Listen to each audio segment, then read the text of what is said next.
ትግራይ ውስጥ በተደረገው ጦርነት የተሳተፉ ወገኖች በሙሉ ከፍተኛ የሰብአዊ መብት ጥሰት ማድረሳቸውን የተባበሩት መንግስታት ድርጅትና የኢትዮጵያ የሰብአዊ መብቶች ተቋማት አስታወቁ። የሁለቱ ተቋማት መርማሪዎች ዛሬ ይፋ ባደረጉት ጥናት ውጤት መሰረት ተፋላሚ ኃይላት በሰብአዊነት ላይ የተፈጸሙ ወንጀሎችና የጦር ወንጀሎችን ሳያደርሱ አልቀረም። የተፋላሚ ኃይላት ባለሥልጣናት ግን አንዱ ሌላውን ለማጥፋት ዛሬም እየዛቱ ነው።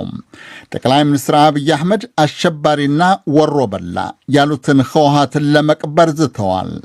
ከህወሓት ጋር የጋራ ግንባር የፈጠረው የኦሮሞ ነፃ አውጪ ጦር አንድ ባለሥልጣን በአንጻሩ የጠቅላይ ሚኒስትር አብይ መንግሥት መወገዱ አያጠያይቅም በማለት ዝተዋል። ዩናይትድ ስቴትስ ልዩ መልእክተኛዋን ወደ ኢትዮጵያ ለመላክ ስትወስን፣ ጀርመን ደግሞ ተፋላሚዎች ውጊያ እንዲያቆሙ በድጋሚ ጠይቃለች። ዜናው በዝርዝርም ትግራይ ውስጥ በተደረገው ጦርነት የተሳተፉ ኃይላት በሙሉ ከፍተኛ የሰብአዊ መብት ጥሰት ማድረሳቸውን ጉዳዩን የመረመሩ የመብት ተሟጋች ድርጅቶች አስታወቁ።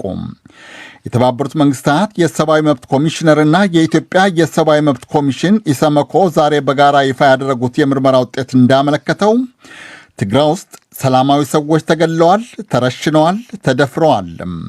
የተባበሩት መንግስታት የሰብአዊ መብቶች ኮሚሽነር የበላይ ኃላፊ ሚሼላ ባቸሌት ዛሬ ጄኔቭ ላይ በሰጡት መግለጫ እንዳሉት በደሉ ሲበዛ ከባድ ነው። የትግራይ ሰላማዊ ሰዎች ለከፍተኛ ግፍና ስቃይ ተጋልጠዋል። ተጣማሪው አጥኚ ቡድን ህገወጥ ግድያዎችን፣ ርሸናዎችን፣ ግርፋቶችን፣ በጾታ ላይ የተመሰረቱ ጥሰቶችን፣ በስደተኞች ላይ የተፈጸሙ ወንጀሎችን ጨምሮ በርካታ የሰብአዊ መብቶች ጥሰት መድረሱን መርምሯል። ተጣማሪው ቡድን እንዳለው ጥናቱን ያደረገው ጦርነቱ ከተጀመረበት ከአምና ጥቅምት 24 ጀምሮ የኢትዮጵያ መንግስት የተናጠል ተኩስ አቁም እስካወጀበት እስከ ሰኔ አጋማሽ ድረስ ተፈጽመዋል በተባሉ የመብት ጥሰቶች ላይ ነው።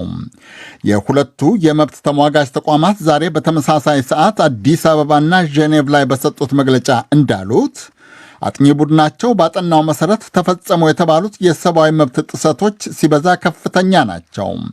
ይሁንና የኢትዮጵያ የሰብአዊ መብቶች ኮሚሽን የበላይ ኃላፊ ዳንኤል በቀለ እንዳሉት ተጨማሪ ምርመራ መደረግ አለበት።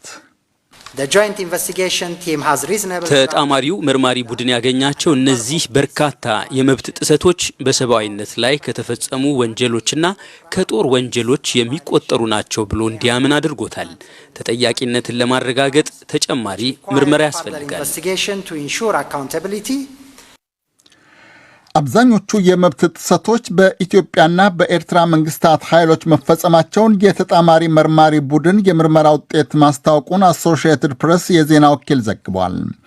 የተባበሩት መንግስታት የመብት ተሟጋች ከፍተኛ ኮሚሽነር የበላይ ወይዘሮ ባችሌት ትርጉም የለሽ ያሉት ጦርነት አሁንም መቀጠሉን፣ በርካታ አካባቢዎች ከፍተኛ ጥፋት እያደረሰ መሆኑን አስታውቀዋል።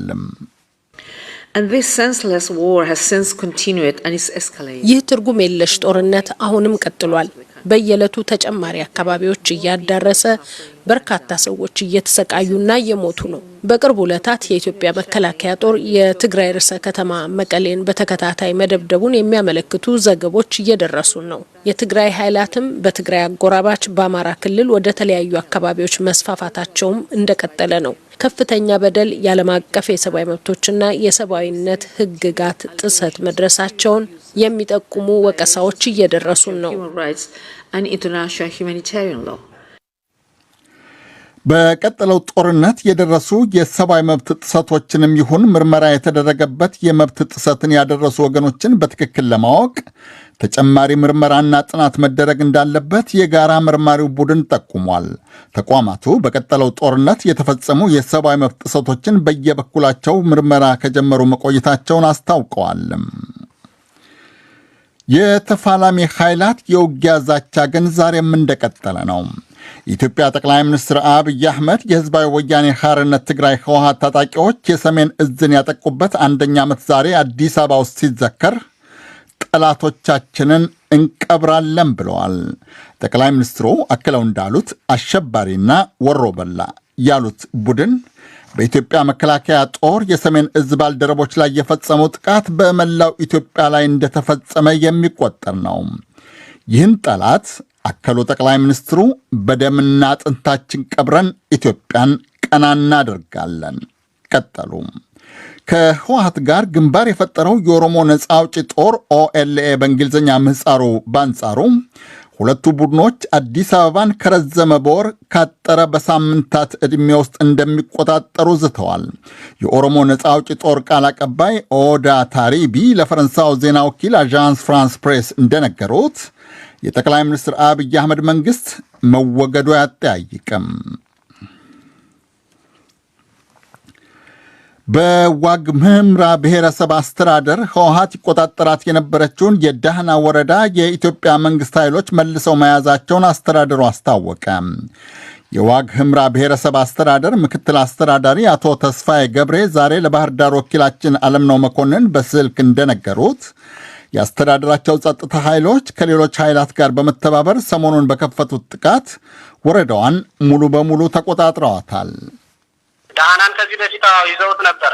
ዳህናም አልፈው ወደዚህ ወደ ተከዜ አካባቢ ድረስ መጣን። ዳህና 30 ኪሎ ሜትር ወደ ደቡብ ጎንደር አቅጣጫ እዛ ድረስ ይዘውት ነበር። አሁን ግን ሙሉ ለሙሉ ከቀውዝባ ድረስ የኛ ተቆጣጥሮታል። በአማራ ፋኖና በአማራ ልዩ ኃይል በሚኒሻው ቁጥጥር ስር ናቸው።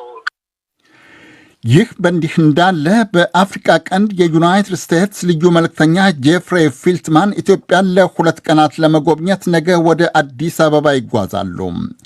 የኢትዮጵያ መንግሥትና ሕዝባዊ ወያኔ ሓርነት ትግራይ ተኩስ አቁመው እንዲደራደሩ ዩናይትድ ስቴትስ በተደጋጋሚ ጠይቃ ነበረ። በኢትዮጵያ መንግሥት ባለሥልጣናት ላይ የቪዛ እገዳን ጨምሮ የተለያዩ እርምጃዎችን ወስዳለችም። ጦርነቱ ከትግራይ ክልል አልፎ የአማራና የአፋር ክልሎችን ማውደሙ እንዳሳሰባትም በተደጋጋሚ አስታውቃለች።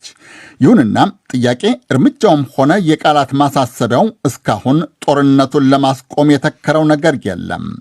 ፌልትማን በሚያደርጉት ጉብኝት ለተፋላሚ ኃይላት የሚያስተላልፉት መልእክት ምንነትም እስካሁን በይፋ አልተነገረም። በሌላ በኩል የኢትዮጵያ ተፋላሚ ኃይላት አሁንም ተኩስ አቁመው እንዲደራደሩ የጀርመን ውጭ ጉዳይ ሚኒስቴር በድጋሚ አሳስቧል። የሚኒስቴሩ ቃል አቀባይ ክሪስቶፈር ቡርገር ዛሬ ለዶይቼ ቬለ እንደነገሩት ተፋላሚ ኃይላት ልዩነታቸውን ለማስወገድ ፖለቲካዊ መፍትሄ መፈለግ ይገባቸዋል። ቃል አቀባዩ አክለው እንዳሉት የተካረረው በጎሳ ላይ የተመሠረተ የጥላቻ ንግግር፣ ጭቆናና ቅስቀሳ ለኢትዮጵያ አንድነት ሲበዛም አደገኛ ነው። ይህ ዶይቼ ቬለ ነው። ከጦርነትና ውጊያ ውጭ ወዳሉ ዜናዎች እንለፍ። ደቡብ ምዕራብ ኢትዮጵያ ውስጥ ባለፈው መስከረም በተደረገ ህዝባዊ ውሳኔ የክልልነት አስተዳደር ስልጣን እንዲኖራቸው የተወሰነላቸው አካባቢዎች በክልልነት የመደራጀት ኃላፊነትን ዛሬ ተረከቡ። የደቡብ ኢትዮጵያ ክልላዊ ምክር ቤት ዛሬ ባደረገው አስቸኳይ ስብሰባ በአዲሱ ክልልና በነባሩ መካከል የሚኖረው ግንኙነት የሀብትና የንብረት ክፍፍል በድርድር እንዲፈታ ወስኗል።